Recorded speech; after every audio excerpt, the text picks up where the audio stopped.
Hi there, my name is Mateusz, and today I will tell you something about user privileges.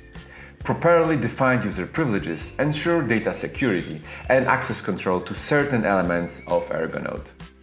Thanks to them, we can grant access to Ergonode to external contractors working on the specific segments of our product information without fear of them accidentally erasing or changing critical data.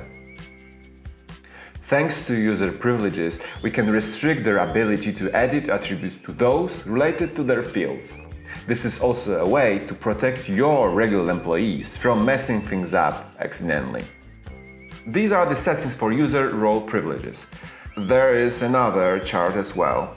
I know it can be daunting at first glance, but by the end of this tutorial, everything will be clear. Every group of users, admins, supervisors, regular employees, contractors, is given access to a specific portion of Ergonode and each group of attributes separately. Access to attribute groups and user privileges can be just read or read and write. To showcase this better, let's use an example.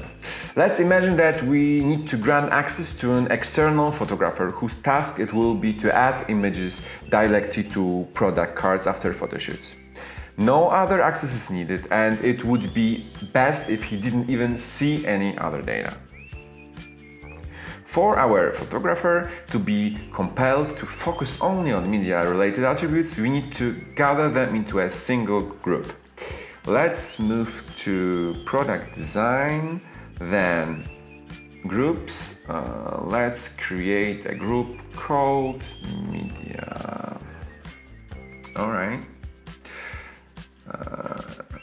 As an aside, we've already got groups for CEO attributes, technical parameters, and basic attributes, which we will need in a moment.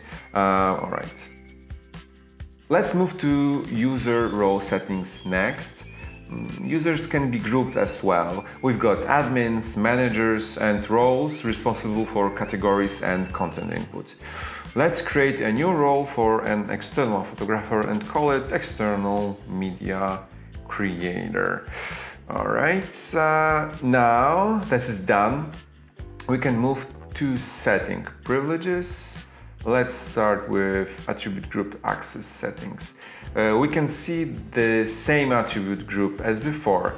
For our external photographer, we should set edit and read permission for media and read access to the remaining groups so that he can see which products he's adding photographs to, right? Now let's move to the previous tab.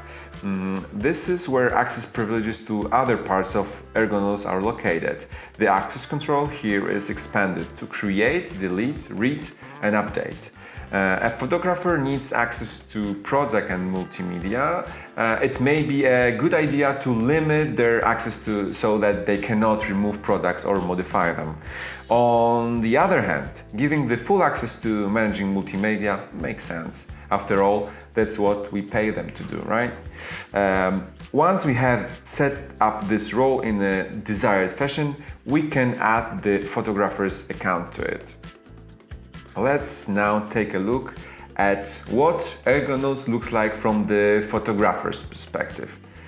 Okay, right away, after logging in using that account, we can see that access to the most areas is unavailable. He can only access products, he can see what products it is, but cannot edit most of the fields. Data from other groups is not visible at all. However, he can add and edit values of attributes related to media.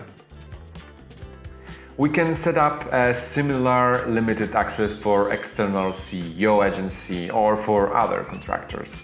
A copy specialist may only have access within Ergonode to attributes related to descriptions, without being distracted by concerns over making accidental changes to other areas. Additionally, we can limit the possibility of publishing products to supervisors only. No other roles will be able to change a product's status to one related to publishing. As an end note, I have to mention that the general privilege settings are available in all versions of Ergonode.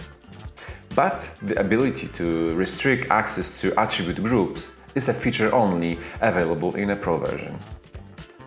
With larger teams that have no access restrictions, it is pretty much a given that accidental changes in product data will happen.